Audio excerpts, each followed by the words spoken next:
ये वो लोग हैं जिन पर खुदा ने अपने पैगंबरों में से फजल किया, यानी औलाद आदम में से, और उन लोगों में से जिनको हमने नूह के साथ कश्ती में सवार किया, और इब्राहिम और याकूब की औलाद में से, और उन लोगों में से जिनको हमने हिदायत दी और बरगुज़ीदा किया।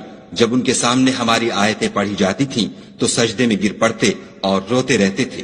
फिर उनके बाद चंद नाखलफ उनके जानशीन हुए जिन्होंने नमाज को छोड़ दिया, गोया उसे खो दिया, और ख्वाहिशात नफसानी के पीछे लग गए, सो अनकरीब उनको गुमराही की सजा मिलेगी। हाँ, जिसने तौबा की और ईमान लाया और अमल नेक किए तो ऐसे लोग बहिश्त में दाखिल होंगे और उनका जरा नुकसान न किया जाएगा, यानी बहिश्त जाविदानी में जिसका खुदा ने अपने बंदों से वादा किया है और जो उनकी आंखों से पोशीदा है।